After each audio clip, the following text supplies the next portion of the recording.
Dating Senador Laila de Lima nakahandang magbigay ng kanyang testimonya bilang testigo sa International Criminal Court laban kay dating Pangulong Rodrigo Duterte. Si Alvin Baltazar ng Radyo Pilipinas sa Balitang Pambansa.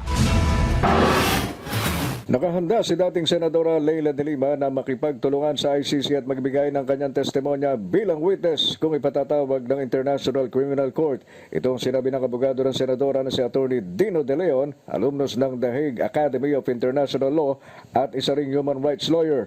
Ayon kay Attorney De Leon, nakapagsumite na si De Lima sa ICC ng mga ebidensyang nakalap niya bilang Commission on Human Rights Chairperson at bilang dating Senate Chairperson on the Committee on Justice noong iniimbestigahan ang anyay malawakang patayan sa ilalim ng nakaraang administrasyon. Idinagdag ni Atty. De Leon na maaari ding magtungo si dating Senadora De Lima sa The Hague bitbit ang pag-asang maipatawag ng ICC. Alamang ay bibisita rin si Senator Laila de Lima sa The Hague. Alamang may pag-asa at kung kailangan at kung mamarapatin ng ICC na siya ipitawag, ay willing si Senator Laila de Lima na maging witness dyan sa proseso na yan. Samantala, katawa-tawa naman ang paglalarawan ng abogado sa nauna ng pahayag ni dating Executive Secretary Salvador Medaldea na isang state kidnapping ang ginawang pagdakip sa dating Pangulo.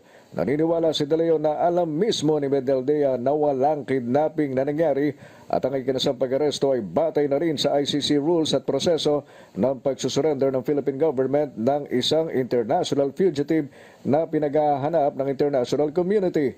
Hamon ng abogado kung makakakita ang kampo ng dating Pangulo na kahit isang jurisprudence na sasabihing kidnapping kung may warrant of arrest ay bibilib siya sa mga ito. Kung sinasabi ni Salvador Medaldea na kidnapping iyan, napakatapang naman ni former Executive Secretary Salvador Medaldea na sumakay doon sa eroplano ng mga kidnappers. Alam niya na pala may nangyaring kidnapping, bakit siya sumama para magpa-kidnap? So alam niya na hindi ito kidnapping. Alam niya ito ay proseso ng pag-aaresto.